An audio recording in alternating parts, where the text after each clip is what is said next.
Here, visitor. You are about to embark on a journey of discovery through the rich and fascinating history of classical Greece. You'll become fully immersed in the painstakingly detailed world built for Assassin's Creed Odyssey, which you are free to explore at your own pace, without any danger or time pressure.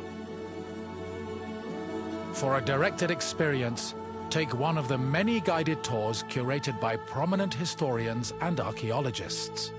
Along the way, exchange words with some of Greece's most famous historical persons. The classical Greece. This period is synonymous with grand accomplishments of the physical and the mental. Architectural marvels which still stand today dot its landscape, while towering achievements in philosophy, political systems, and art still influence our modern society in profound ways. We hope you become engrossed in the dazzling riches of ancient Greece and welcome you to your visit.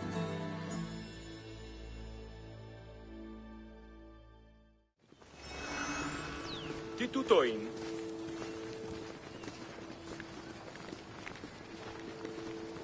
Οι οφθαλμοί μου πεσεύουσι.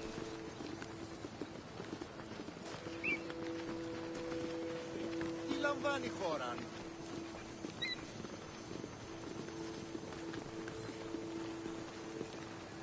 Τι έστι τούτο?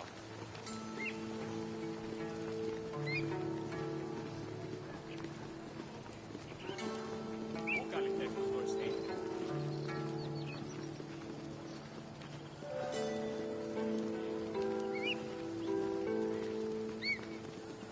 Τι τούτο είναι?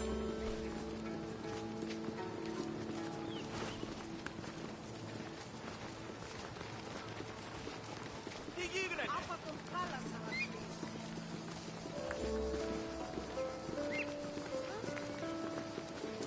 Της φαντασίας πλέον.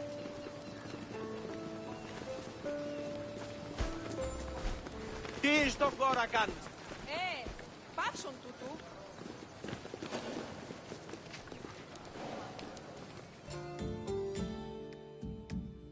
Greetings, wanderer, and welcome to the Acropolis, the shining jewel of Athens.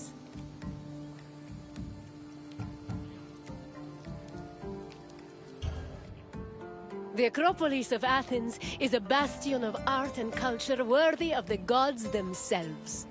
Within this citadel, you will find many important sacred buildings, as well as some of the most magnificent art in all of Greece. You are in for a very enlightening visit. When you're done, come find me, and we can discuss the things you have seen. Farewell for now.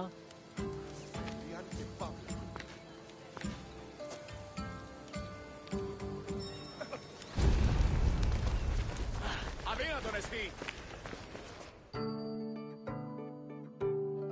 The Acropolis has gone through many changes in its long history. It began as a simple rock, was settled as early as the Neolithic period, and then became a fortress in the Mycenaean period. Stone buildings started appearing in the 7th century BCE. But the famous structures whose ruins remain visible today date mainly from a period of construction in the 5th century BCE. The location of the Acropolis is closely tied with Athens' foundation myth. Supposedly, it was the site where Athena and Poseidon competed for the city's patronage. This connection gave the Acropolis a sacred aura, and it was considered the religious heart of the city.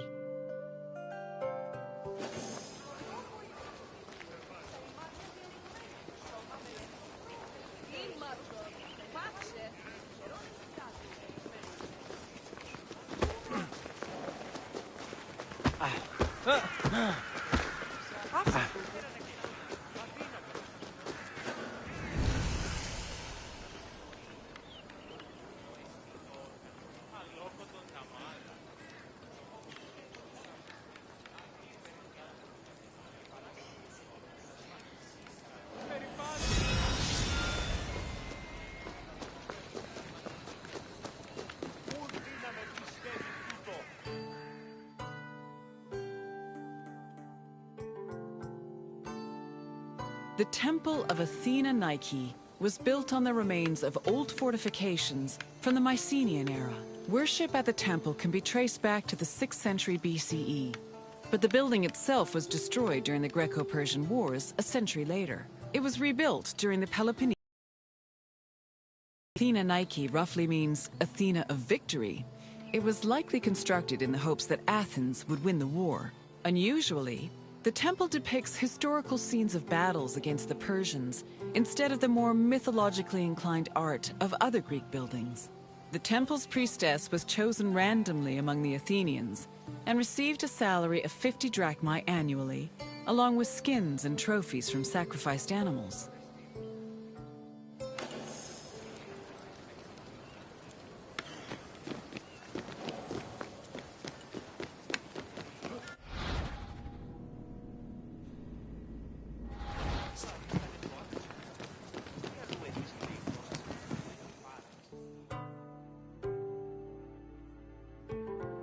The Acropolis was built up over a long period, due in no small part to its partial destruction during the Greco-Persian Wars.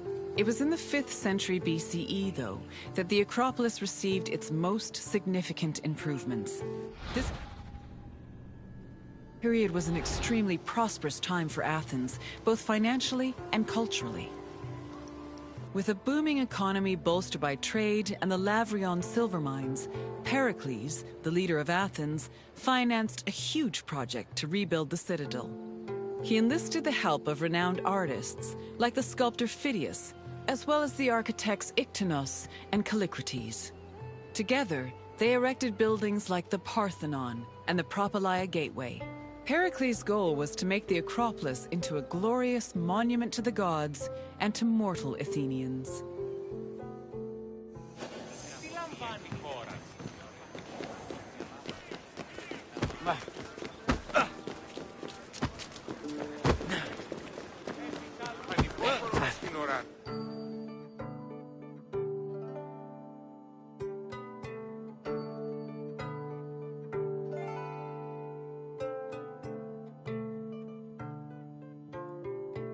Behind the Propylaea was the giant bronze statue of Athena Promachos, or Athena who fights on the front lines. That name was reflected in the spear and shield the statue held in its hands. It was erected in the mid-5th century BCE by the artist Phidias. According to an inscription, it took 9 years to make and cost almost 500,000 drachmae. At approximately 10 meters tall, the statue was apparently so large that Pausanias claimed its helmet and spear tip could be seen from the sea near Cape Sunion, 60 kilometers away. The ornamentation on the statue's shield was engraved by the metalsmith Mies.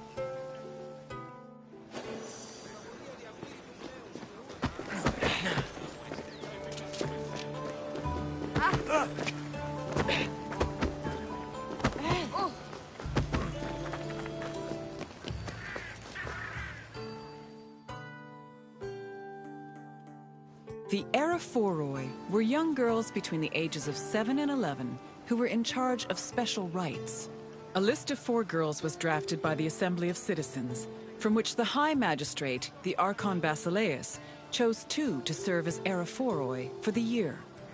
The girls lived in a house on the Acropolis. They were in charge of carrying sacred objects and weaving the peplos of Athena. The peplos was a sacred robe offered to Athena during Panathenaea, a festival held in her honor.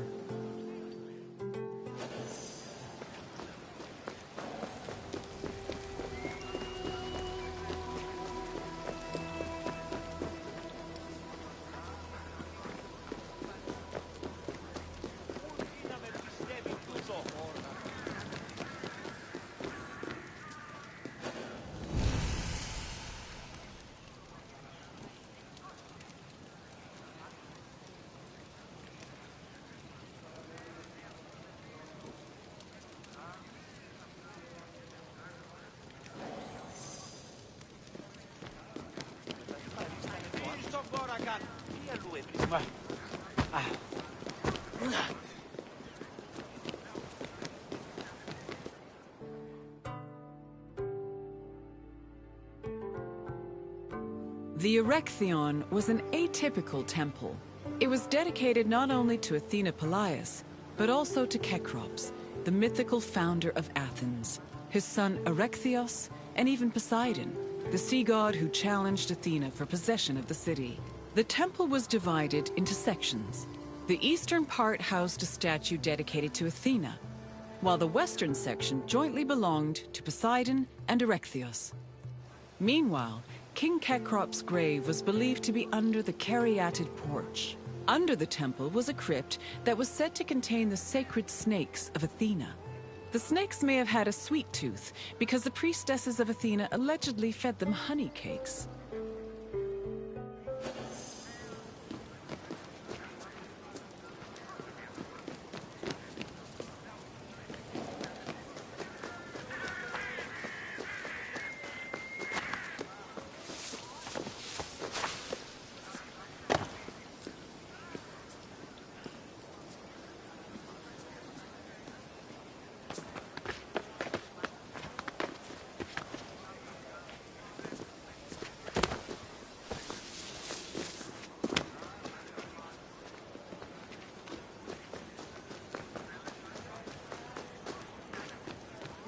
Να με πιστεύει τούτο.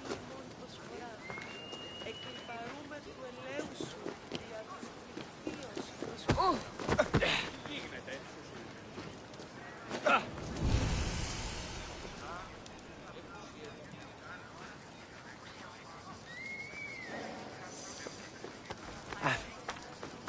Το άδικο νεστή.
The Parthenon is one of the most well-known buildings in the world and an enduring symbol of ancient Greek civilization. While it is located on the Acropolis, the building is not a traditional temple. It was built by the sculptor Phidias and the architects Callicrates and Ictinus as a great monument to the glory of the city of Athens. That glory is evident in its many carvings. One of the most carved monuments in Greek architecture, the Parthenon's decorations depict several mythological scenes. These include the birth of Athena, her fight against Poseidon for the patronage of Athens, the gods' battle with the giants, and the procession of the great Panathenaea.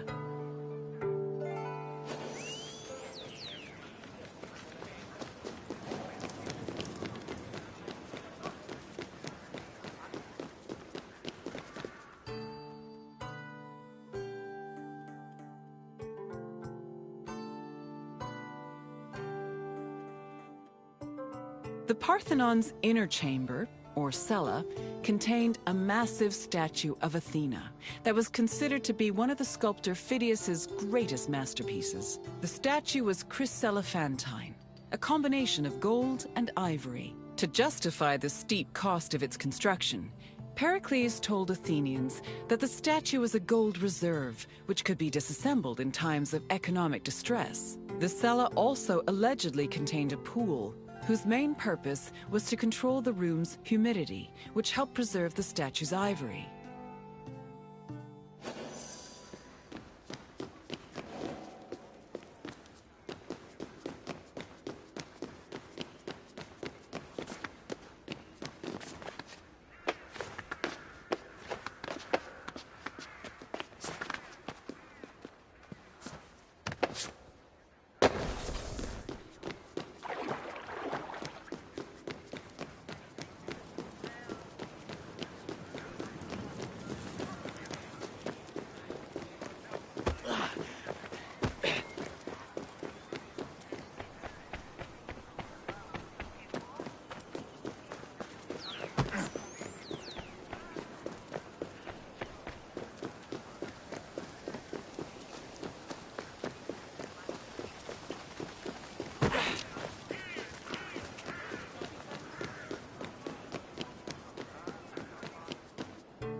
Athens' treasury was located in the Parthenon, where it was believed to be protected by Athena herself. The treasury contained objects of great value, acquired from different conquests, as well as a mass of minted silver coins and various offerings to Athena. Pericles also decided to move the entirety of the Delian League's treasure to the Parthenon in 454 BCE. This was a great testament to Athens' power over the rest of Greece. The riches were divided into two parts, the Demosia, which belonged to the city, and the Hiera Cremata, which was dedicated to the goddess and only used for religious purposes.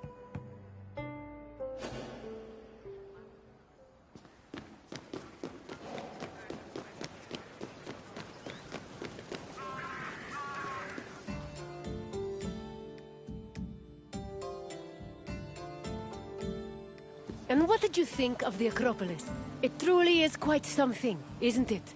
A sacred sanctuary and an architectural marvel, all in one. If you have any questions, don't hesitate to ask.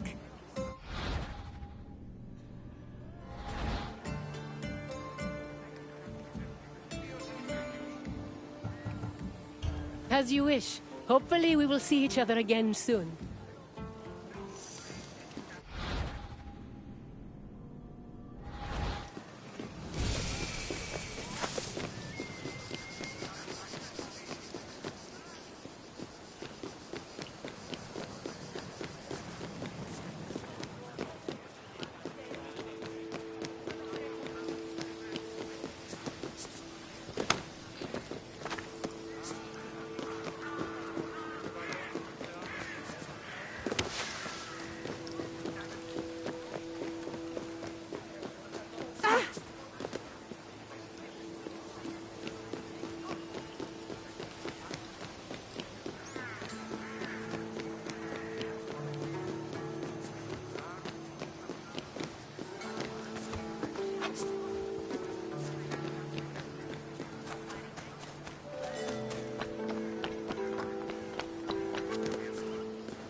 Greetings, wanderer, and welcome to the Agora of Athens. The Agora is the beating heart of any Greek city. It is a place where all types of people may gather, from citizens and foreigners to magistrates and philosophers. All manner of business is conducted here, including political meetings, legal proceedings, and trade. When you finish exploring, come find me, and we can talk more. See you soon, wanderer.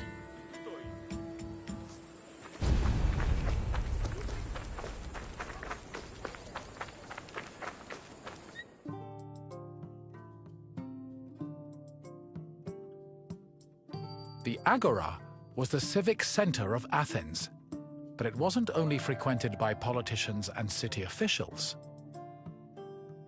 The area housed a market where people could purchase food and other goods from merchants.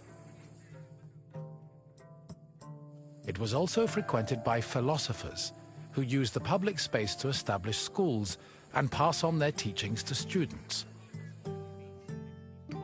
Religion had its place as well. Temples dedicated to Hephaestus and Apollo were located in the Agora, along with the altar of the 12 gods and the monument of the eponymous heroes.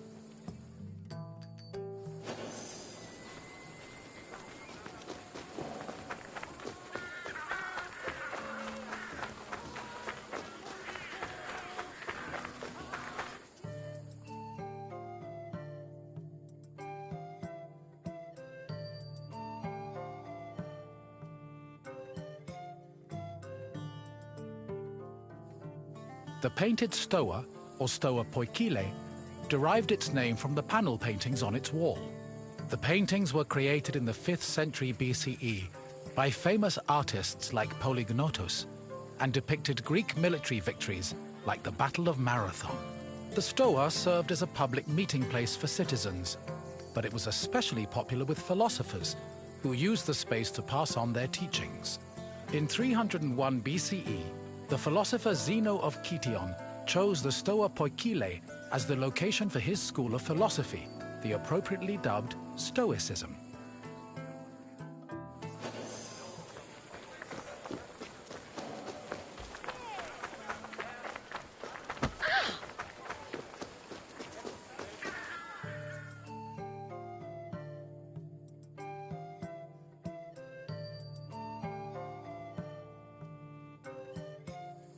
Trade in the Agora was supervised by magistrates. There were 5 agoranomoi, who kept order in the market, controlled the quality of goods, and collected market dues. This provided revenue to the city and helped pay the magistrates and those in charge of maintaining order. The market benefited everyone. Customers bought what they needed, merchants made their living, and city officials received the money they needed to keep the wheels of democracy turning.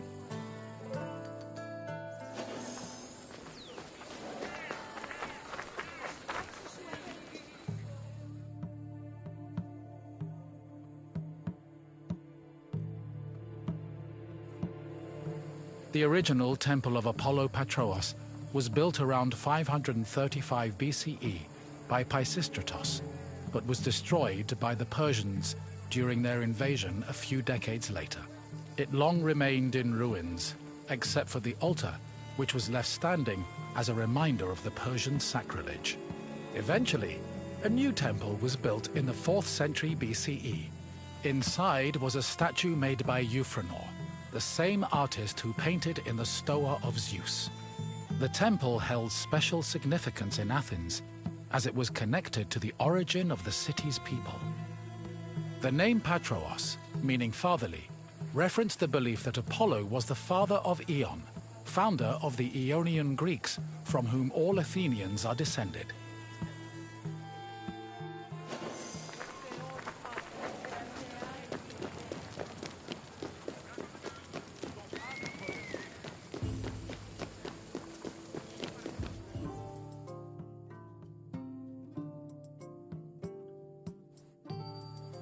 The Temple of Hephaestus overlooks the Agora from the Colonus Agoreus hill. Today, it is one of the best preserved temples in Greece. owing to its conversion to a church in the Middle Ages. But while this transformation preserved the structure, it also damaged. The temple was dedicated not only to Hephaestos, the god of metallurgy, but also to Athena Ergane, goddess of arts and crafts. Nearly every part of the Hephaestion was lavishly decorated with depictions of famous mythological events, like the labors of Theseus. The Theseus scenes gave the temple the nickname Thesion, a name that lives on today as a city district in Athens.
The Boulaterion was another building in the Agora that contributed to the democratic process.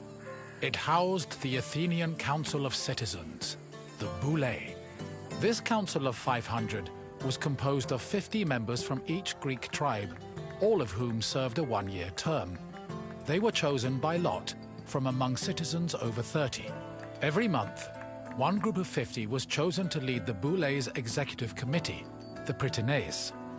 The Prytaneis met every day of the month and called meetings of the full council in the Boulaterion, where they spent their time discussing bills.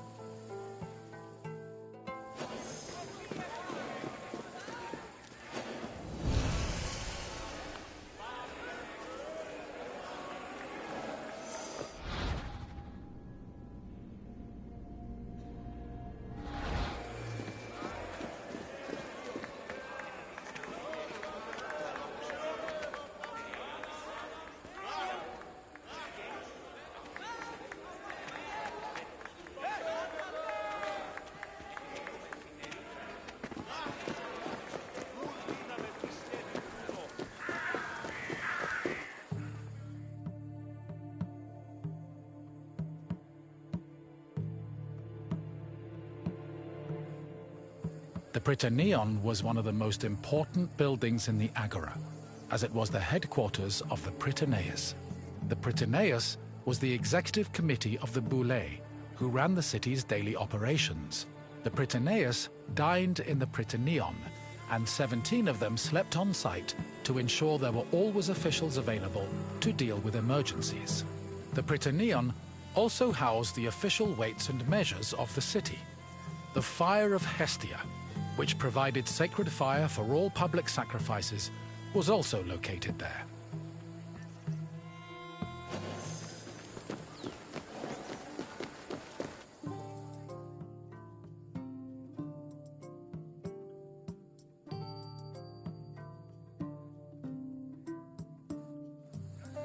The Heliaia was the most important court in Athens and was presided over by a group of judges called Heliasts. Judging was a regular part of an Athenian citizen's life, with trials happening almost every day. Heliasts were chosen randomly based on two factors: First, that they were on the official list of 6,000 potential heliasts. Second, that they were present at court on the day of the trial. A stipend of 2 obols was established by Pericles to compensate for the loss of work while on heliast duty, and also to encourage participation in the judiciary process.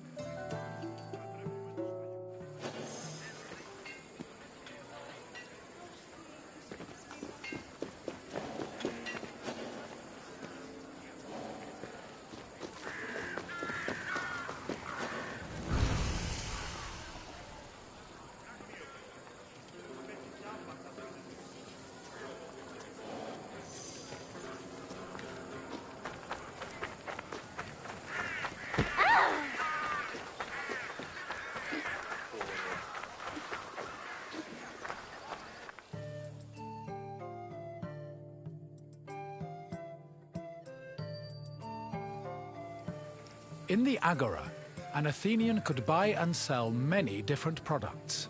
The permanent retail market was divided into sections according to the category of merchandise. Merchants and craftsmen who worked in the market could be citizens, foreigners, or even freed slaves. They sold everything from food and clothes to jewelry and slaves. With so much variety, competition was fierce, and that competition helped regulate the market's prices.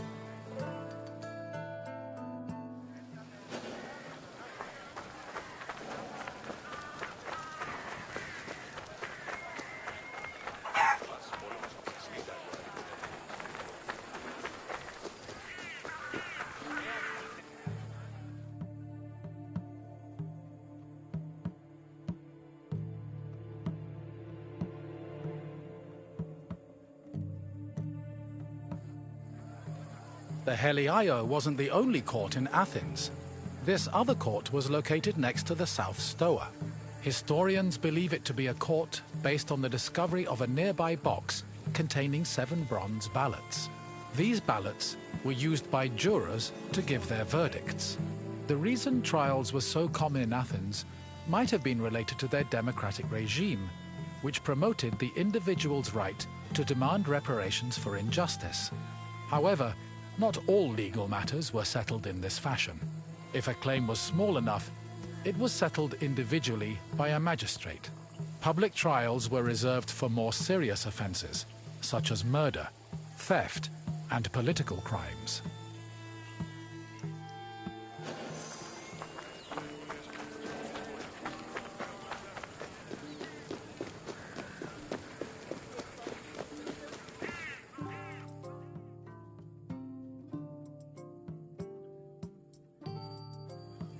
The mint was where the city made its coinage. It is believed that Athens was so dependent on the mines that when they lost them during the Peloponnesian...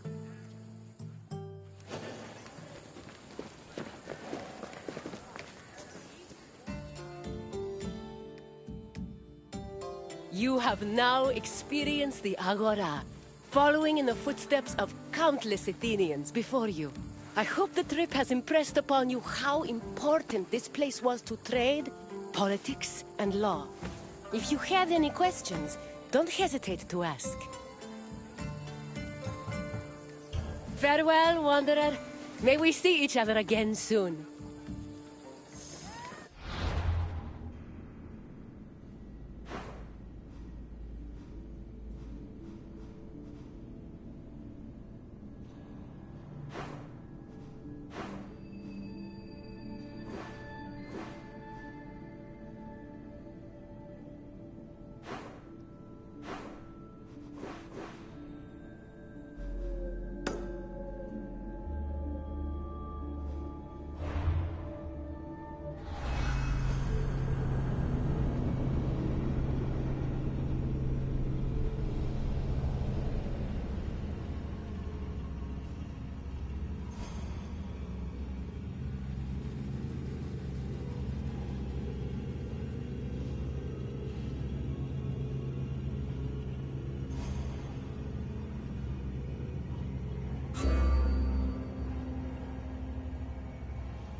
φαντασία πλέον.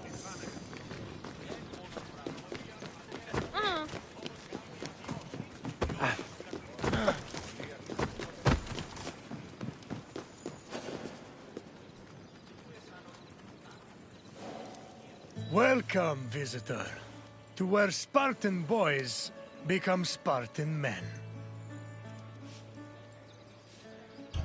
My name is Leonidas. I am a king of Sparta. But do not think me some idle aristocrat softened by luxury. When Spartans go to war, I stand alongside them, shield to shield. And my spear tastes the same blood as those of my men. The Agogi was Sparta's strict education system.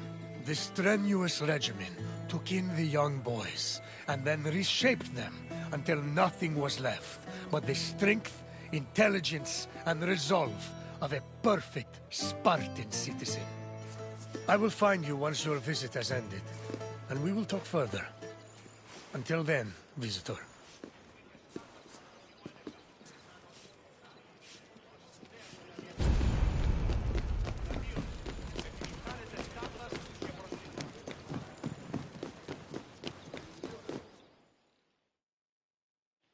Sparta was a Greek city located in the Peloponnese. It differed from other cities of the time in that it had no walls. Sparta originated as 4 neighboring villages: Patane, Limnes, Mizoa, and Cynosura, all of which shared the same political, military, and religious life. After 2 wars with the Messenians, the city's territory expanded even further. By the 5th century BCE, they allegedly controlled almost half of the Peloponnese.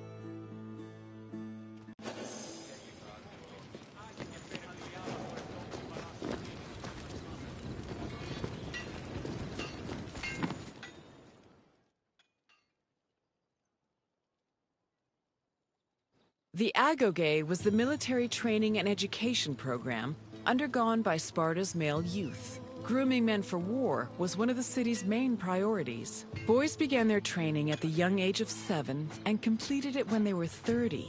It has been said that Spartan infants were inspected for weakness shortly after birth. If they were deemed too sickly, they were thrown into chasms. However, this information remains unproven. The healthy boys were considered suitable for training. When they came of age, they were removed from their families and were placed into service of the state. Their education included subjects like reading, writing, and even music, but was mostly focused on tough military exercises meant to turn the boys into efficient soldiers. The Agoge was divided into 3 cycles: one for boys aged 7 to 12, one for adolescents aged 12 to 20, and one for men aged 20 to 30. Each cycle included different exercises for refining the body and mind.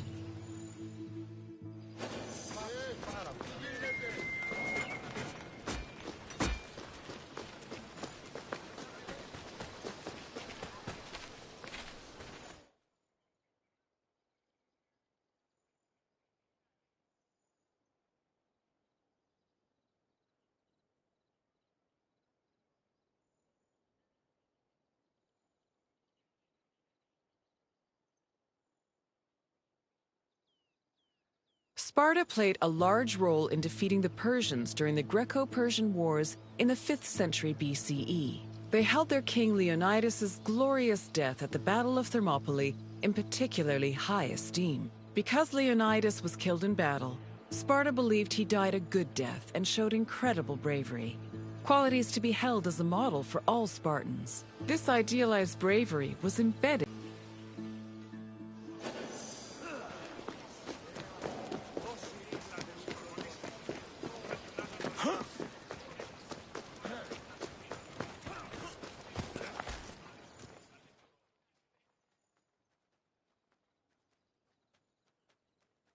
The first cycle of the Agoge focused on boys aged 7 to 12. Each of the boys had shaved heads and wore light clothing. They walked everywhere barefoot, swam the Odyssey River all year long, slept on reeds, and participated in cult rituals for Artemis or Thea. The boys were grouped into herds, or agoli, and were supervised by older adolescents. Once they reached the age of 12, they entered the second cycle of the Agoge. which aimed to integrate them into the society of citizen soldiers.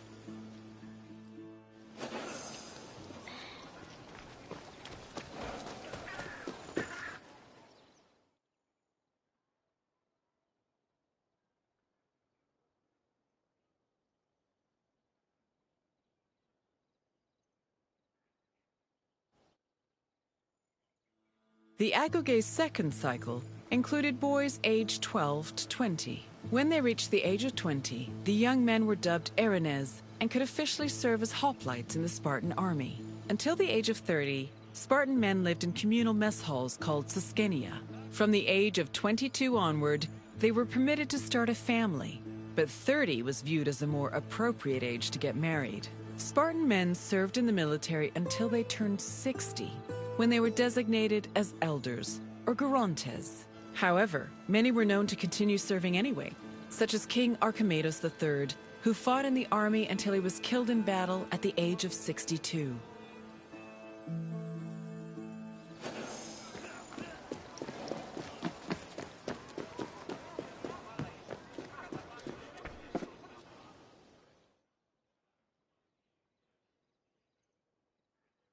All adult male Spartans participated in communal meals called syssitia. The attending Spartans contributed different kinds of food on a monthly basis, in addition to a small sum of money to pay for meat. Each man was entitled to one portion of a meal, with the exception of the kings, who received 2 portions. Syssitia attendance was mandatory for every Spartan fortunate enough to be part of the group. The meals had great political significance. According to Xenophon and Plutarch, the syssitia was designed to foster a sense of equality between citizens. It also demonstrated the self-restraint and moderation of Spartan society. But in reality, the syssitia only increased the differentiation between the rich and the poor. Those who could not afford to contribute to the communal food not only missed their meals, but also lost their right of citizenship.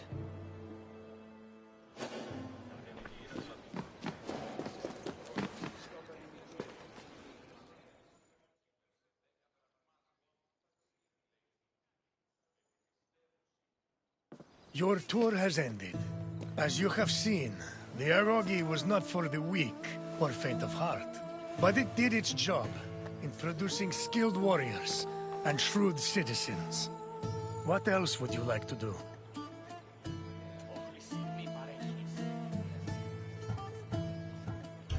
Safe travels, visitor.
Welcome to Amphipolis, traveler. The city of Amphipolis was the site of one of the more unique battles of the Peloponnesian War. Two generals, the Athenian Cleon and the Spartan Brasidas, fought for this land in an effort to control the resources it provided. In the end, though, neither got what they wanted. Look for me when you finish your visit, and we can speak of what you've learned.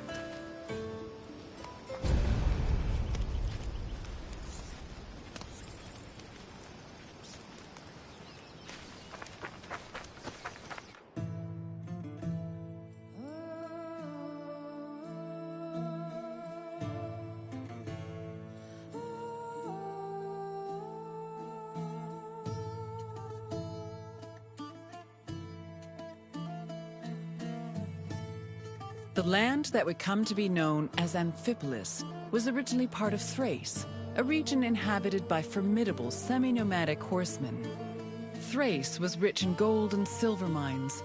It was surrounded by lush forests, making it very attractive to outside parties like Greece and Persia. By 513 BCE, Persia had managed to conquer much of Thrace. But after their defeat in 479 BCE, Athens made a play for the land.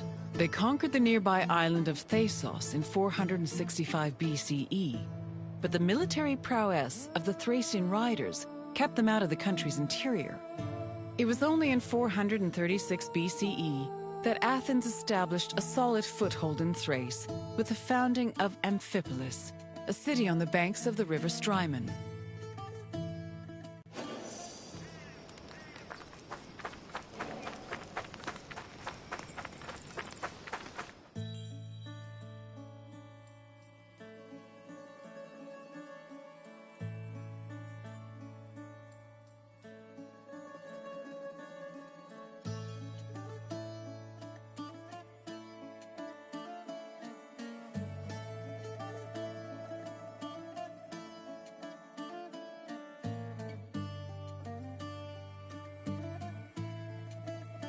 During the Peloponnesian War, the Spartan general Brasidas sought a way to subvert Athenian power across the Greek world.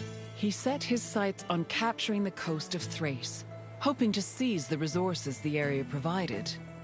Brasidas knew that many of the Greeks living in Thrace hated the greed and brutality of their Athenian neighbors and decided to take advantage of the situation. He set off on an expedition to Amphipolis, accompanied by 1,000 hoplites and 700 helots, and arrived before the city in the winter of 424 BCE. At Amphipolis' ramparts, Brasidas announced that he preferred to take the city peacefully and promised to allow safe passage to any inhabitants who wished to leave, in addition to sparing those who wanted to cooperate. This proposal was well received by the city's residents, and he was able to capture Amphipolis without striking a single blow.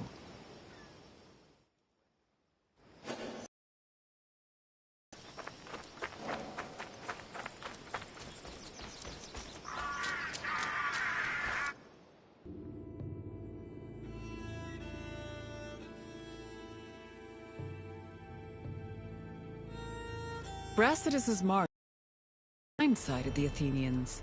By the time they heard the news and dispatched the general Thucydides to defend Amphipolis, Brasidas had already rallied several nearby cities to help him defend the region from Athens' so-called tyranny. After half a day's journey from Thasos, Thucydides arrived at the port of Aeon, but was unable to retake Amphipolis. Athens held Thucydides responsible for the loss of Amphipolis and forced the general into exile. In spite of Brasidas' achievements, Sparta did not send him reinforcements, which forced the general to negotiate a truce with Athens to hold on to the ground he gained.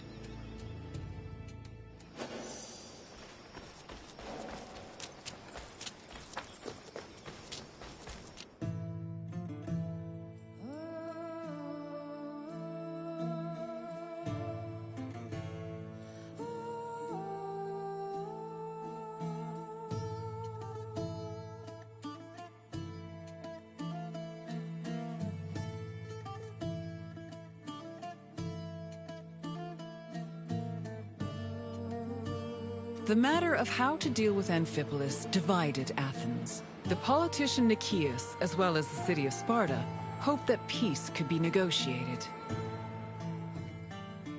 However, the popular Athenian statesman and general Cleon wanted to continue fighting the war. Indecision continued until 422 BCE, when Cleon was elected as one of Athens' strategists. This decision made it clear that the city's people were in favor of war. The truce was ended, and Cleon began his journey to Amphipolis, retaking small towns that had been conquered by Brasidas along the way. On arriving at the port of Eion, Cleon requested troops from the king of Macedonia. He also hired several Thracian mercenaries to bolster his force's numbers. Afterwards, all Cleon could do was wait for the remainder of his reinforcements.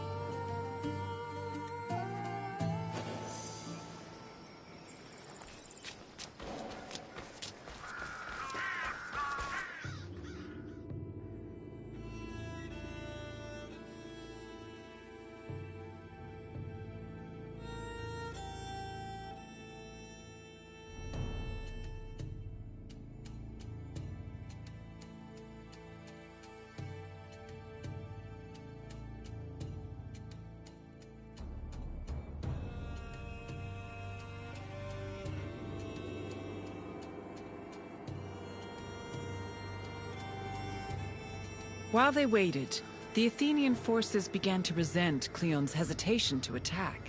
They saw him as soft and incompetent, especially compared to their opponent, Brasidas. Sensing the tension, Cleon decided to act without waiting for reinforcements to arrive. He set out from the port of Eion to observe Amphipolis, setting up a camp on a nearby hill.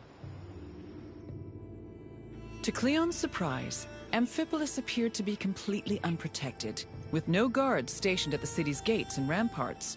However, the city's lack of protection was only an illusion. Even so, upon seeing this, Cleon regretted that he did not bring wooden towers, which would have allowed him to easily recapture the city.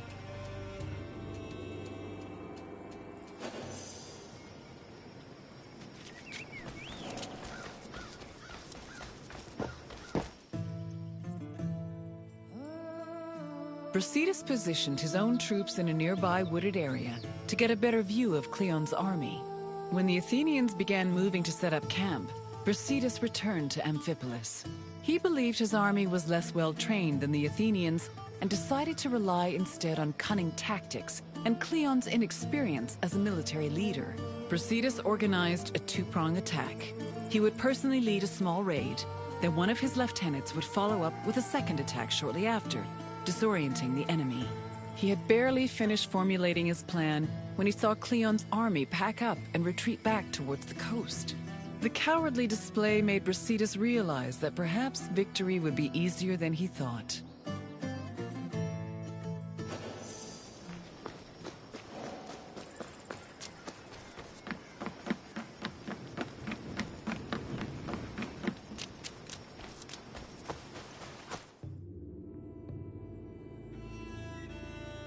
After seeing Brasidas' troops return to Amphipolis, Cleon decided to fall back to the port of Eion and once again wait for reinforcements. Unfortunately, his exact orders were confusing and contradictory, which left the Athenian forces in disarray.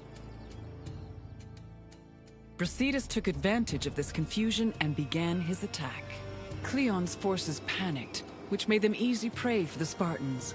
600 Athenians were killed, while the Spartans only lost 7 men. Cleon's remaining forces took refuge in Eion, where the bodies of their comrades were eventually returned to them, though only after being stripped of their weapons.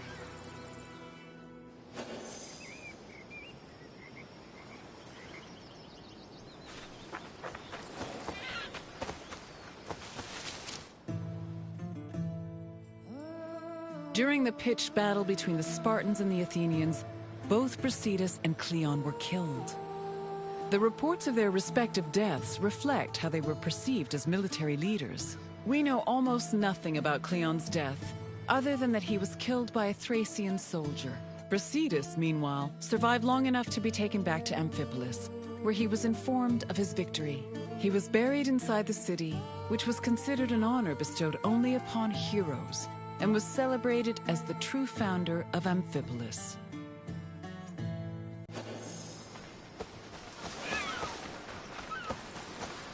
The Battle of Amphipolis temporarily put an end to the hostilities between Athens and Sparta.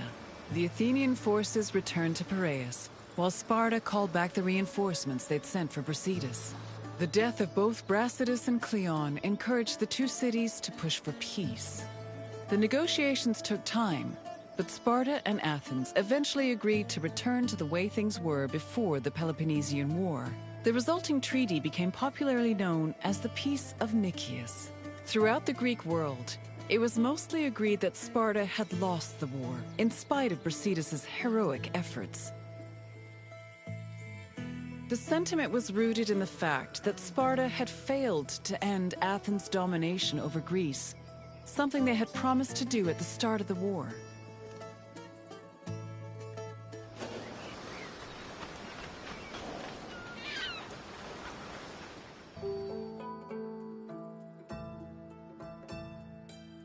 I see you're done with your tour. The Battle of Amphipolis may have briefly put an end to the Peloponnesian War, but the so-called Peace of Nicias was only temporary. It would not be long before Sparta and Athens came to blows once again. Now, is there something else you'd like to do? Very well. I hope you enjoyed your visit.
Welcome, friend, to this especially sacred part of the Olympian Sanctuary.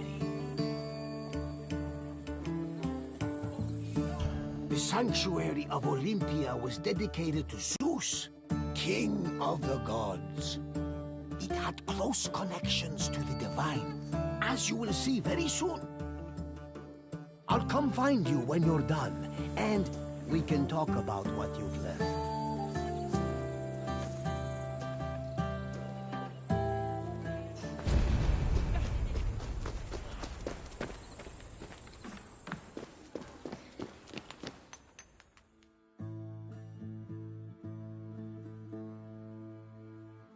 This workshop was built for the renowned sculptor Phidias after his work on the Acropolis of Athens. In 435 BCE, Phidias came to Olympia to begin working on the great chryselephantine statue of Zeus. He died 5 years later, shortly after completing his masterpiece. This grand statue would become one of the 7 wonders of the ancient world.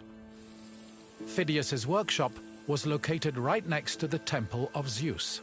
Its structure has been well preserved, mostly owing to its conversion to a church in the 5th century CE.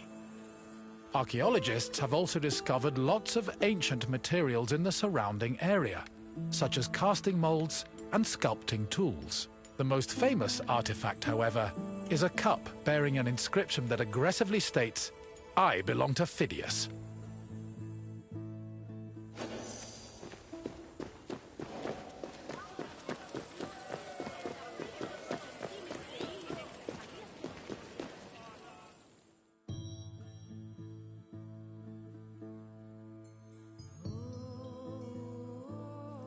On the 5th and final day of the Olympic Games, victors attended a ceremony where they were crowned with olive wreaths and showered in flowers. The crowns came from the sacred olive tree of Zeus, which was planted near the god's temple. A young boy trimmed the branches with a golden sickle before giving them to the Hellanodikai to turn into wreaths. After the crowning ceremony, it was time for great feasting and celebration.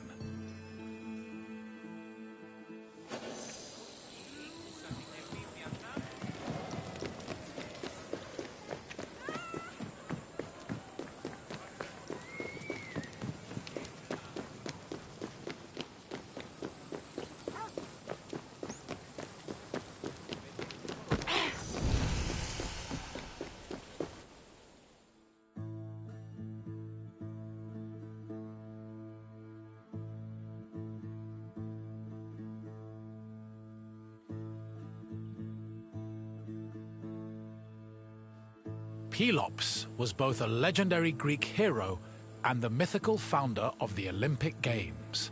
According to legend, Pelops fell in love with the beautiful Hippodamia. Her father, Oenomaus, the king of Pisa, disapproved of their union. Having once heard a prophecy that he would be killed by his son-in-law, Oenomaus was known to challenge his daughter's suitors to chariot races, killing them when he won. Still, Pelops was determined to win Hippodamia's heart.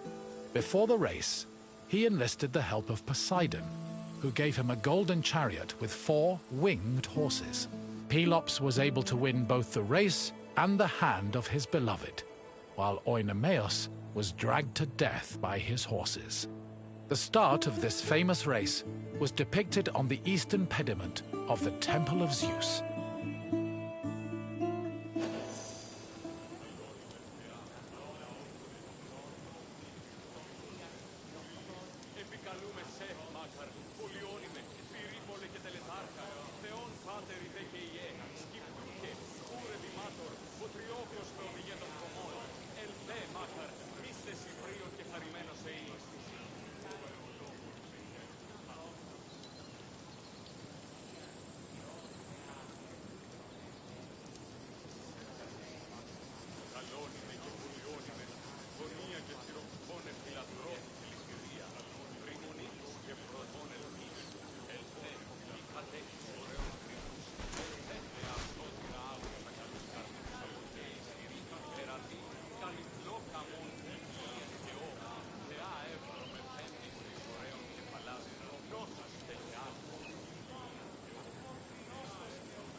Επικαλούμε σε μάχαρ, πολιόνιμε, πυρήπολε και τελετάρχα, Θεόν Πάτερ Ιθέ και Ιέ, σκεφτούκε, ούρε δημάτων, βοτριόκος με οδηγέ των χωμών, ελθέ μάχαρ, μίστε συμπρίων και χαρημένος εή.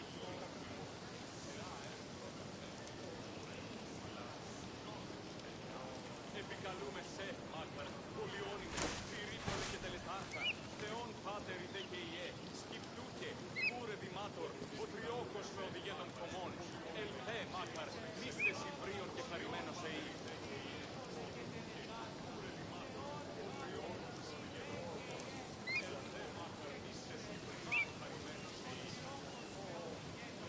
Επικαλούμε σε μάχαρ, πολιόνιμε, πυρήπολε και τελετάρχα, Θεόν Πάτερ Ιθέ και Ιέ, σκεφτούκε, ούρε δημάτων, βοτριόκος με οδηγέ των χωμών, ελθέ μάχαρ, μίστε συμπρίων και χαρημένος εή.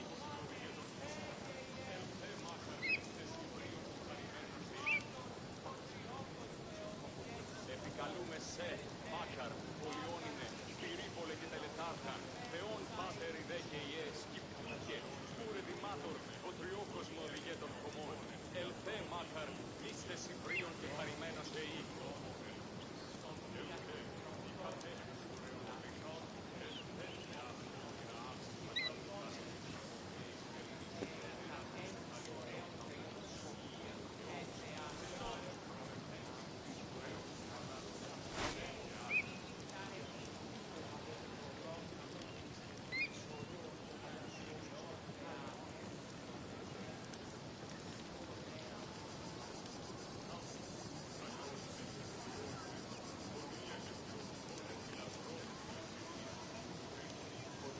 Καλώνιμε και πολιόνιμε, φωνία και χειροκτώνε, φιλαθρώτη και λειτουργία, τριμονίτης και πρωτών ελθείς, ελθέ, η κατέχεις ωραίων τριμμούς, ελθέ, ασφόντιρα άκουσα καλούς καρπούς από εις ειρήνη, τεραθή, καλυφλό χαμών, υγιείαν Θεό, Θεά εύδρο με πέμπης δις ωραίων κεφαλάς νόσους, δε και άλλου.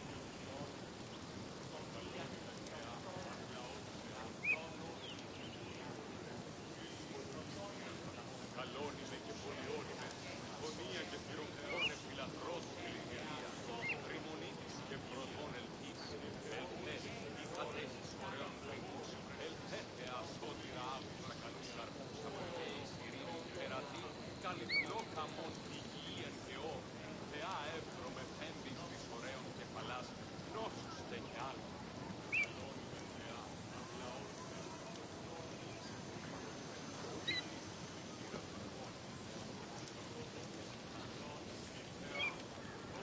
Καλώνιμε Θεά, ακλαότιμε, εχνών μύθις πολύορμε, πολυλής τυλικήρα κακών, στρούς αυροδών σφανάς.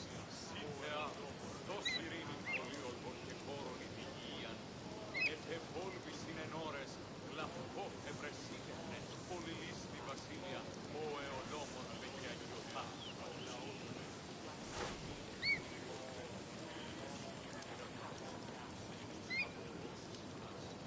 Επικαλούμε σε μάχαρ, πολιόνιμε, πυρήπολε και τελετάρχα, Θεόν Πάτερ Ιθέ και Ιέ, σκεφτούκε, ούρε δημάτορ, βοτριόκος με οδηγέ των χωμών, ελθέ μάχαρ, μίστε συμπρίων και χαρημένος εή.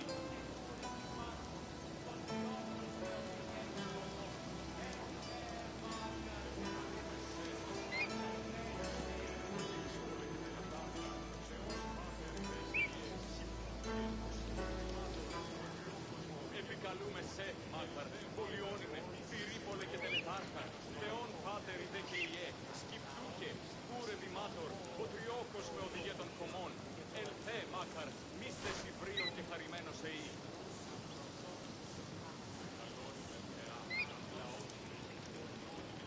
Επικαλούμε σε μάχαρ, πολιόνιμε, πυρήπολε και τελετάρχα, Θεόν Πάτερ Ιθέ και Ιέ, σκεφτούκε, ούρε δημάτορ, βοτριόκος με οδηγέ των χωμών, ελθέ μάχαρ,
φιλαθρότη τελητηρία, ρημονίτης και πρωτών ελπής, ελθέ, η κατέχεις ωραίων τριμμούς, ελθέ, εασότηρα άκουσα καλούς καρπούς από γέης ειρήνης περατής, καλυφλόκα μόν υγιείαν και όφ, θεά εύρο με πέντης της ωραίων κεφαλάς, νόσους τεχιάνοι.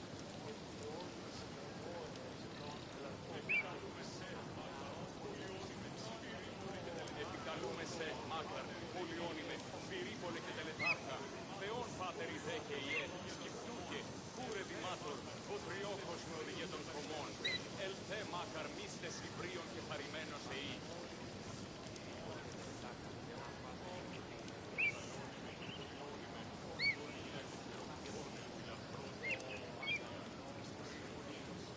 Καλώνημε θεά, αρλαότιμε, καθενών μύθιν πολίορθε, πολυλίστη, κύρα κακών, στρούσα πρωτών ψυχάς. Η θεά, καθώς ειρήνην πολιόρθων και χώρων υγεία, ετεμπόλτης είναι ώρες, λαυκό ευρεσίτευε, πολυλίστη βασίλεια, ο αιωλόμορφε και αγιωσάς.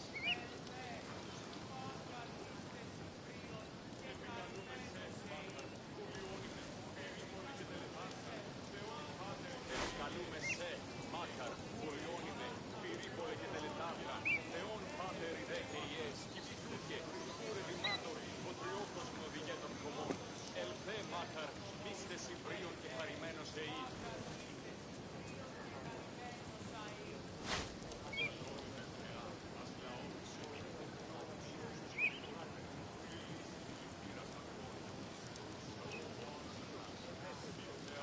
Καλώνημε και πολιόνιμε, γωνία και πυρομφώνε φιλαθρότε λυτηρία, ρημονίτης και πρωτών ελπής, ελθέ, η κατέχεις ωραίων τριμμούς, ελθέ θεασότηρα άκουσα καλούς καρπούς από γέης ειρήνη περατήν, καλυφλόκα μόν υγιείαν και όφ, θεά εύρο με πέντης της ωραίων κεφαλάς, νόσους τεχιάνης.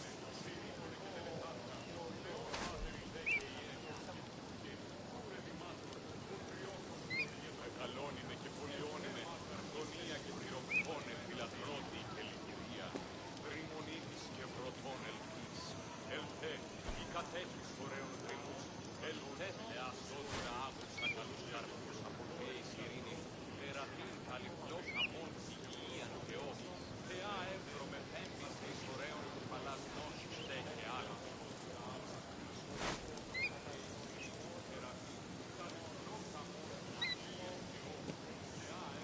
Επικαλούμε σε, Μάκαρ, πολιόνιμε, πυρίπολε και τελετάρχα, Θεόν Πάτερ ιδέ και ιέ, σκυπτούκε, κούρε δημάτορ, βοτριόχος με οδηγέ των κομμών, ελθέ Μάκαρ, μίστες Ιβρίων και χαρημένος εή.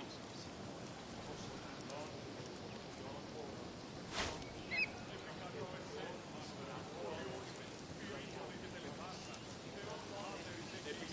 σε, Μάκαρ, πολιόνιμε, πυρίπολε και τελετάρχα, Θεόν Πάτερ ιδέ και ιέ, σκυπτούκε, κούρε δημάτορ, βοτριόχος με οδηγέ των κομμών, ελθέ Μάκαρ, μίστες Ιβρίων και χαρημένος εή.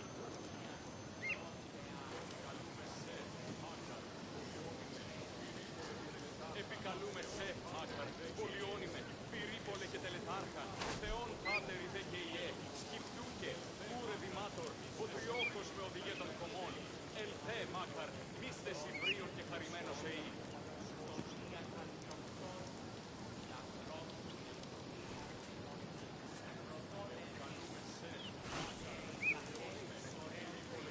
Καλώνημε και πολιόνιμε, γωνία και πυρομφώνε φιλαθρότη και λυτηρία, ρημονίτης και πρωτών ελπής, ελθέ, η κατέχεις ωραίων τριμμούς, ελθέ θεασότηρα άκουσα καλούς καρπούς από γέης ειρήνη, περατήν καλυφλόκα μόν υγιείαν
Επικαλούμε σε, Μάκαρ, πολιόνιμε, πυρήπολε και τελετάρχα, Θεόν Πάτερ ιδε και Ιε, σκυπτούχε, κούρε δημάτορ, βοτριόχος με οδηγέ των κομμών, ελθέ, Μάκαρ, είστε συμπρίος και χαρημένος εή.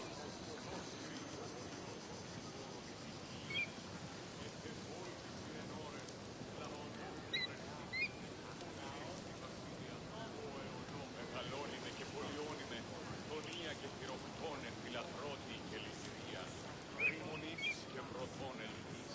Ελθέ, η κατέχεις ωραίων κρίκους, ελθέ, εασότηρα άκουσα καλούς καρπούς, αποκαίεις ειρήνη, λερατή καλυφλώτα μόνο φυγίαν Θεό, θεά εύδρομε πέμπης της ωραίων κεφαλάς νόσους τέχε άλλη.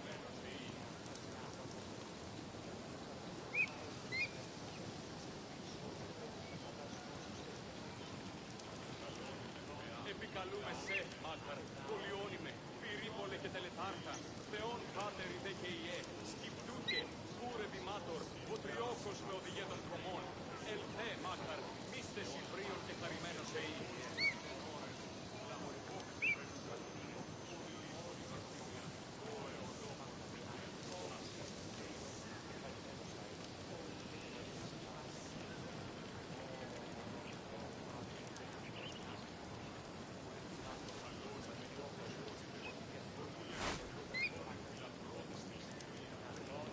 Επικαλούμε σε, Μάκαρ, πολιόνιμε, πυρήπολε και τελετάρχα, Θεόν Πάτερ ιδε και Ιε, σκυπτούχε, κούρε δημάτορ, βοτριόχος με οδηγέ των κομμών, ελθέ, Μάκαρ, είστε συμπρίων και χαρημένος εή.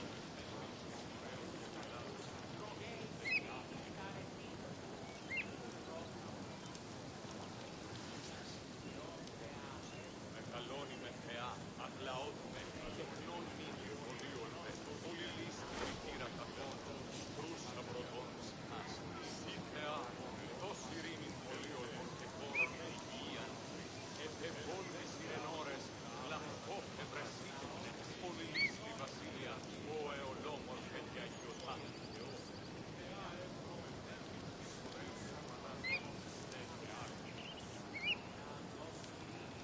Μεγαλώνιμε και πολιόνιμε, γωνία και θηροφθόνε φιλαθρώτη λυτηρία, ρημονίτης και πρωτών ελπής, ελθέ, η κατέχεις ωραίων κρίνους, ελθέ, εασότηρα άβουσα καλούς καρπούς, αποκαίεις ειρήνη, τερατή, καλυφλό καμών υγείαν Θεό, θεά εύδρομε πέμπης της ωραίων κεφαλάς, νόσους τεκιάν. Επικαλούμε σε, Μάκαρ, πολιόνιμε, πυρήπολε και τελετάρχα, Θεόν Πάτερ ιδε και Ιε, μεγαλώνιμε Θεά, αγλαώθουμε, τεχνών μήνυων πολύολμε, πολυλίστη λυτήρα κακών, κρούστα πρωτών συχνάς, η Θεά, δώσ' ειρήνην πολύολμων και χώρων υγείαν, επεβόλβης συνενόρες, λαχτό ευρεσίτων, πολυλίστη βασίλεια, ο εολόμορφε και αγιωτά.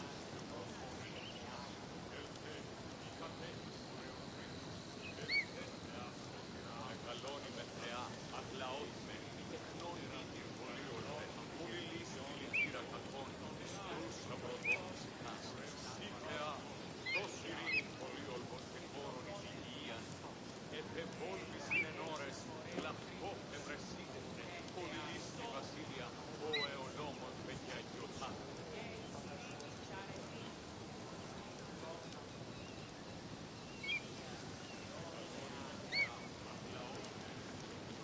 Επικαλούμε σε, Μάκαρ, πολιόνιμε, πυρήπολε και τελετάρχα, Θεόν Πάτερ ιδε και Ιε, σκυπτούχε, κούρε δημάτορ, βοτριόχος με οδηγέ των κομμών, ελθέ, Μάκαρ, μίστε συμπρίων και χαρημένος εή.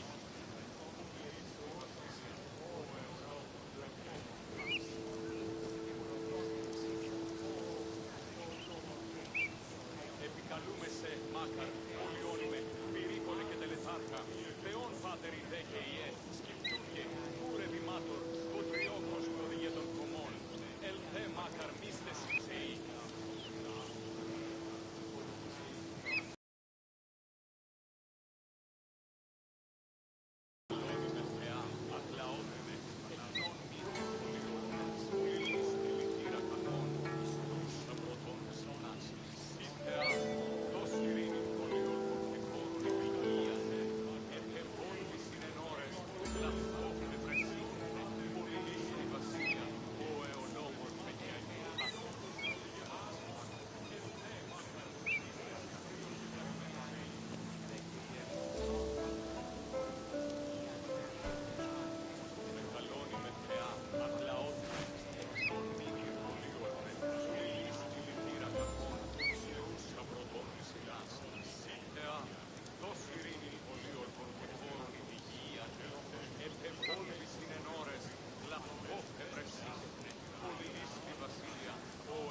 σε μάκαρ, πολιόνιμε, πυρίπολε και τελετάρκα, Θεόν πάτερη δε και ιέ, σκυπτούχε, κούρε δημάτορ, ποτριόκος με οδηγέ των κομμών, ελθέ μάκαρ μίστες υβρίων και χαρημένος εή.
Επικαλούμε σε μάκαρ, πολιόνιμε, πυρίπολε και τελετάρκα, Θεόν πάτερη δε και ιέ, σκυπτούχε, κούρε δημάτορ, ποτριόκος με οδηγέ των κομμών. Pelops was both a legendary Greek hero and the mythical founder of the Olympic Games. According to legend, Pelops fell in love with the beautiful her father, Oinomeos, having once heard a prophecy that he would be still if he was.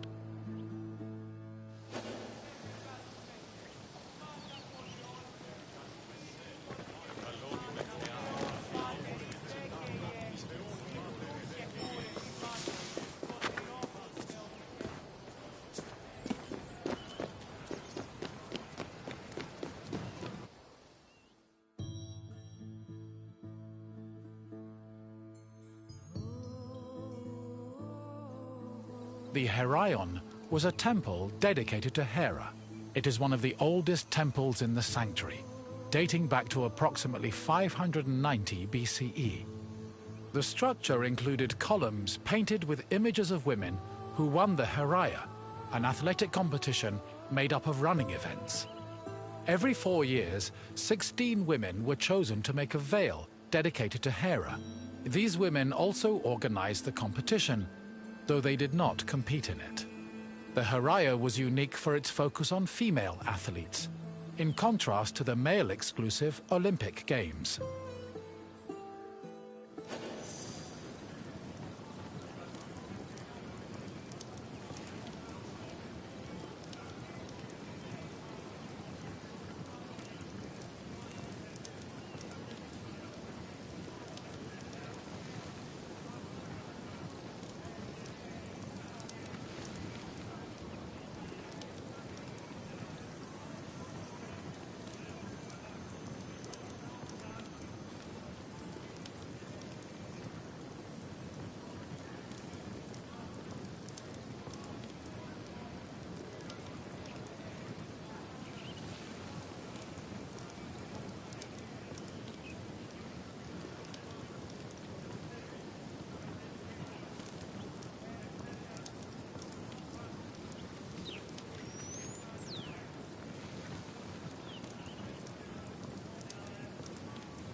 The Heraion. It is the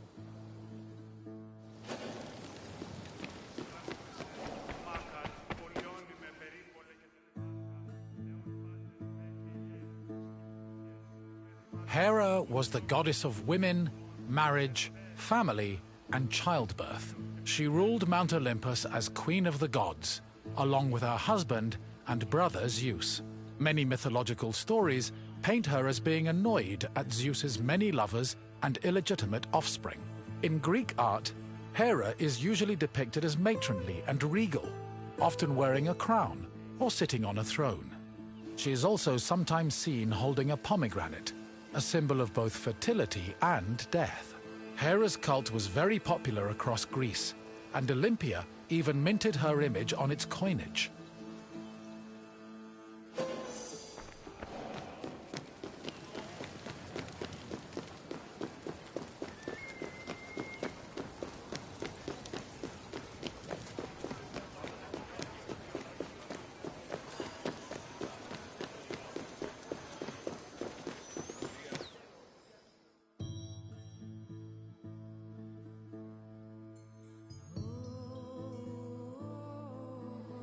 One of the highlights of the Olympic Games was a ceremony that took place on the third day of the festival. It began with a procession of athletes, ambassadors, Hellenodikai, and animals. The group made their way around the Altis until they arrived at the Temple of Zeus. Then the animals were brought in front of the altar of Zeus and offered as a sacrifice. This sacrifice was known as a hecatomb, a word that originally described the sacrifice of 100 oxen. During the hecatomb, the bones and legs of the animals were burned and carried to the top of a mound of ashes from previous sacrifices. Meanwhile, the meat of the animals was saved for a large banquet held later in the evening.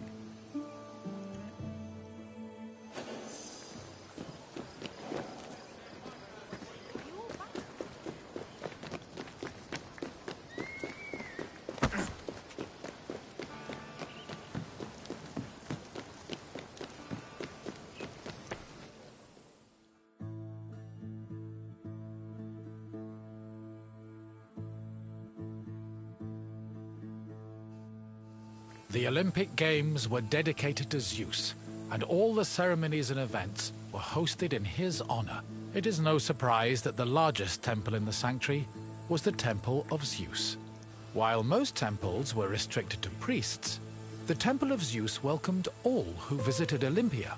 This openness was most likely meant to show off the gold and ivory statue of Zeus that stood within the temple's walls. The building also featured art depicting both versions of the Olympic festival's founding myth. The eastern pediment showed a scene from the legendary race between Pelops and Oinomaos. The temple's metapiece, meanwhile, showed the 12 labors of Heracles, the other mythical founder of the games.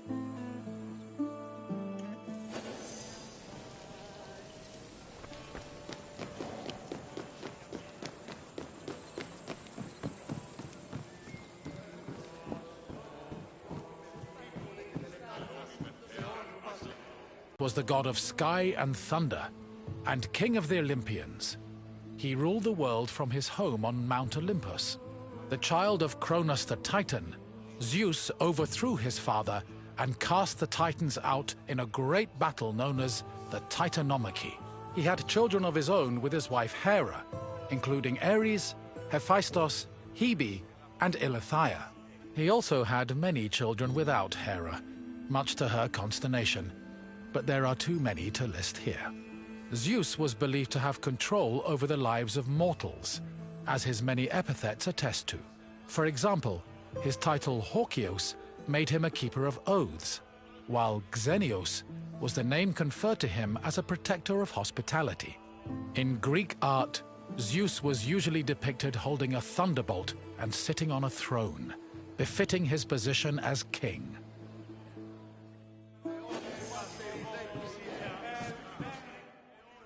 The Temple of Zeus was home to the chryselephantine statue of Zeus, one of the 7 wonders of the ancient world. The statue, made of gold, ivory, and wood, was sculpted by the renowned artist Phidias. At 13 meters tall, it was as impressive looking as it was difficult to maintain.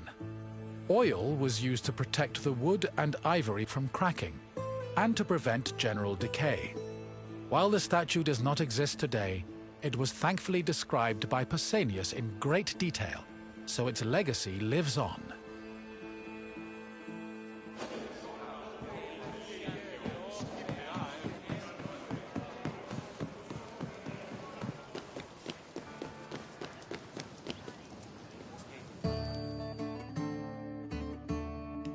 Hello again!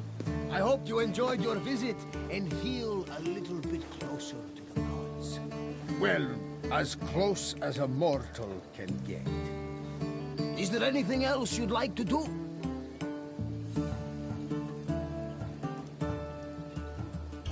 Farewell for now, my friend.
Εύρωση.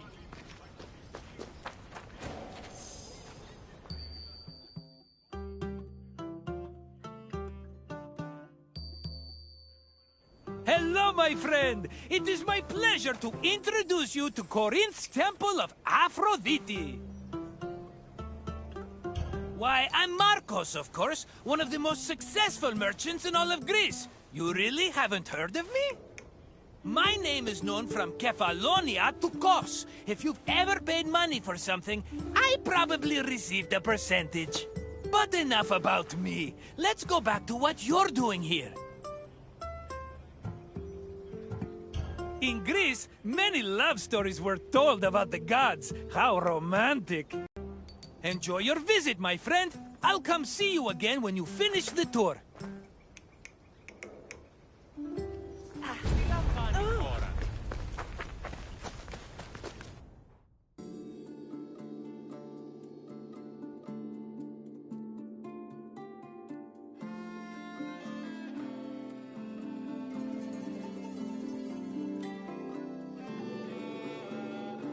Much like Athens, Corinth had its own acropolis, called the Acrocorns.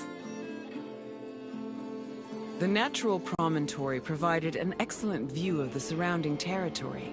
It was also the home of several sanctuaries, allegedly constructed in the 6th century BCE.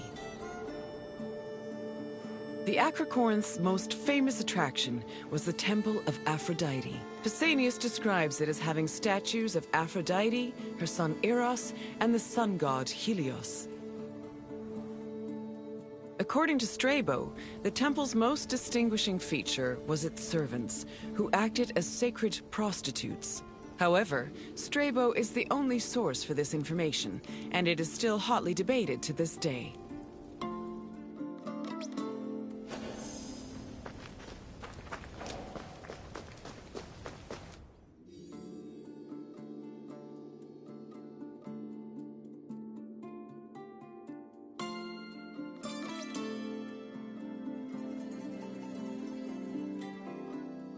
Love played a large role in countless mythological stories. Zeus himself was not immune to the feeling, and fell for both mortals and other deities.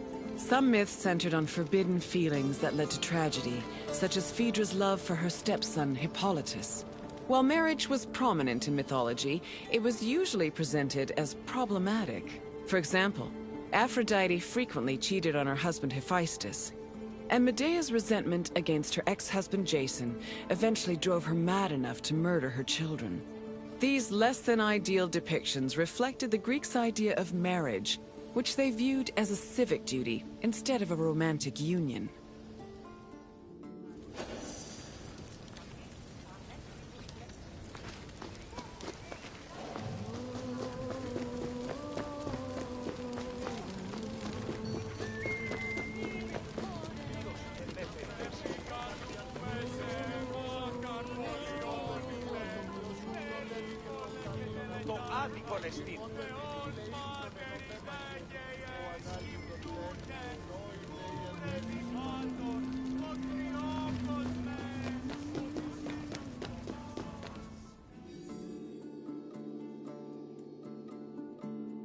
The goddess Aphrodite was one of the mightiest Olympians, and was typically associated with love, beauty, and sex. She was worshipped all across the ancient Mediterranean by men and women, both young and old. Her origins differ depending on the version of the story. The poet Hesiod says that she was born from the severed genitals of Uranus, while Homer's version of the myth names her as the daughter of Zeus and Dione.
Aphrodite was devastated by his death, so she created a cult called the Adonia My to friend, commemorate him. good to see you again.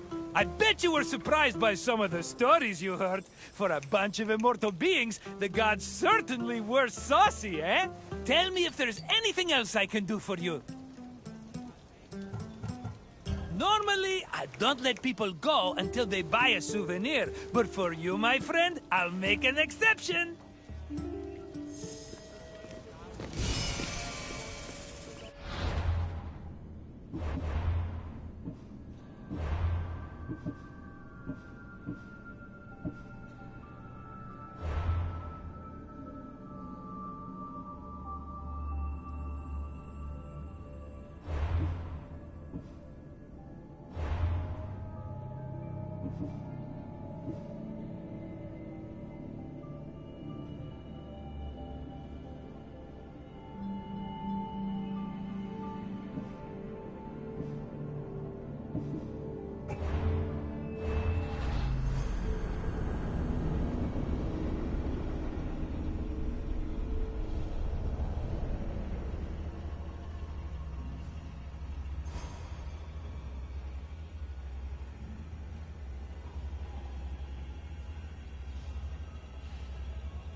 Welcome to Gnossos, traveler, where the Minotaur once prowled. Gnossos was the seat of the old Minoan civilization, where King Minos once supposedly ruled. These ruins have been the backdrop for many important events in both history and mythology. Look for me when your visit is over, and we'll discuss what you've seen.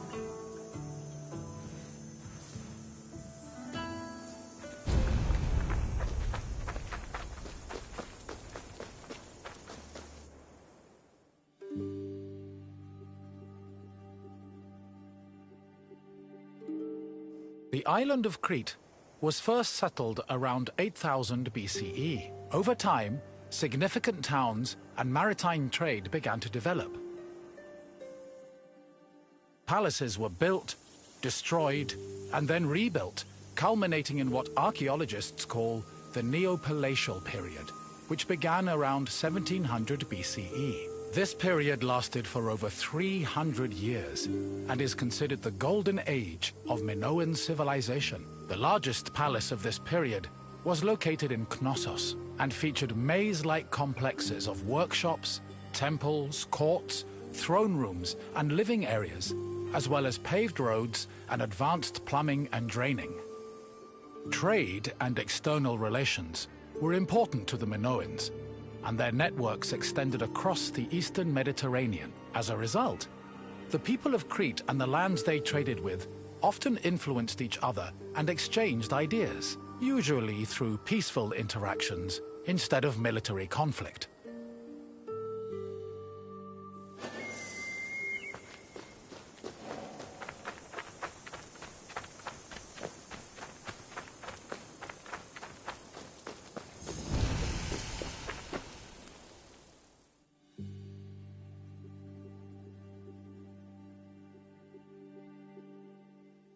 The settlement of Knossos was established as early as the 7th millennium BCE.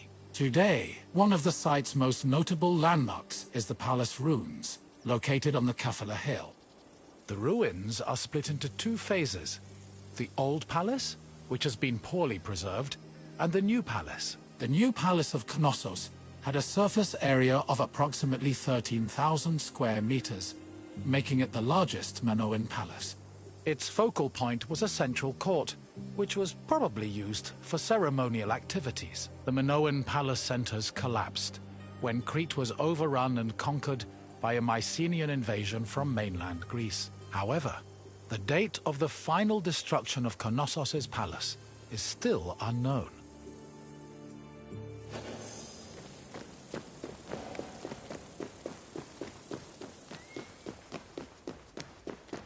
During the new palace phase, the ground floor was dedicated to economic activities and contained large storage rooms. The residential quarters, which notably had toilets, were located southeast of the central court, at the foot of the grand staircase.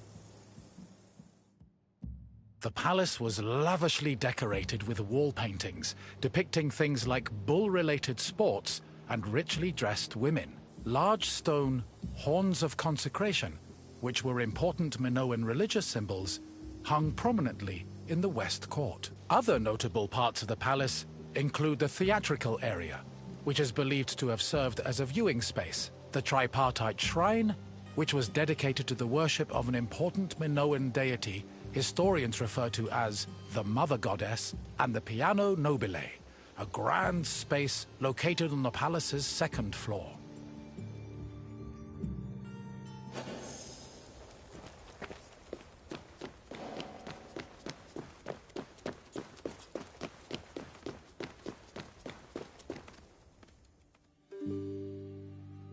During his trips to Crete, archaeologist Arthur John Evans discovered several ancient tablets. They eventually led him to define the forms of Minoan writing known as Linear A and Linear B. The Minoans used these forms of writing for recording many things, including business transactions. For example, one clay tablet discovered at the Palace of Knossos was inscribed in Linear B script. The tablet detailed a transfer of coriander, often used in the perfume industry, between a man named Kyprios and another person named Twinon. The deciphering of tablets such as these has given historians great insight into many aspects of Minoan culture and society.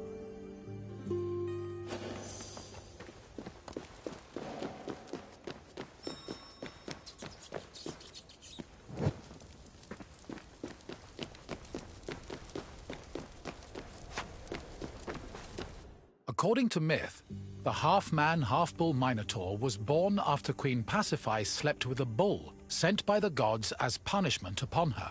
This embarrassed King Minos, but he could not bring himself to kill the Minotaur.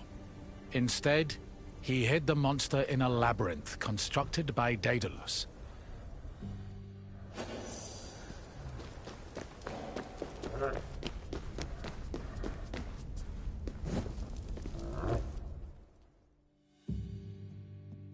Daedalus was an important figure in Greek mythology, an ingenious inventor. He once became so jealous of his similarly clever nephew that he threw him from the top of the Athenian Acropolis. As a consequence, Daedalus was banished from Athens, though this did not prevent him from being able to get work. In Crete, he was hired by Queen Pasiphae to construct an artificial cowsuit that would allow her to seduce a bull she was particularly taken with due to a curse from the gods. Daedalus complied, and his invention helped facilitate the birth of the Minotaur. Afterwards, Minos conscripted Daedalus to build the labyrinth, presumably as penance for his role in creating the Minotaur. But perhaps the most well-known story about Daedalus involves his son, Icaros, who used wings built by his father and flew too close to the sun, thus plummeting into the sea.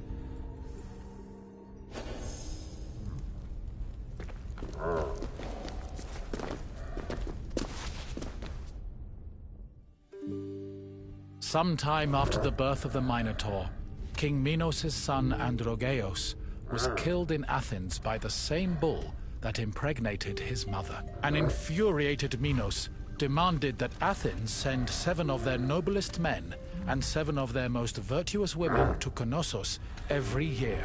After being carried to Crete aboard a ship with black sails, the men and women would then be cast into the labyrinth to be eaten by the Minotaur.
Armed with this thread, Theseus entered the labyrinth, killed the Minotaur, one of the Athenian youths chosen to be imprisoned in the labyrinth. Theseus had enough of the morbid ritual. Before leaving Athens, he proclaimed he would kill the Minotaur, then return to his city on a ship flying white sails.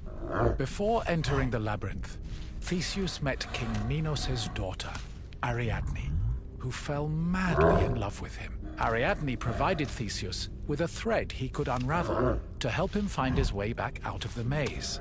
Armed with this thread, Theseus entered the labyrinth, killed the Minotaur, escaped the maze, and set sail for Athens with Ariadne by his side.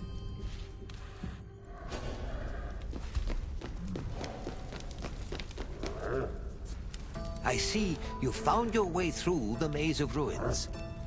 The Minoans played a large part in shaping Greek myths, but also in introducing influences from other places and cultures. Now, what else would you like to do?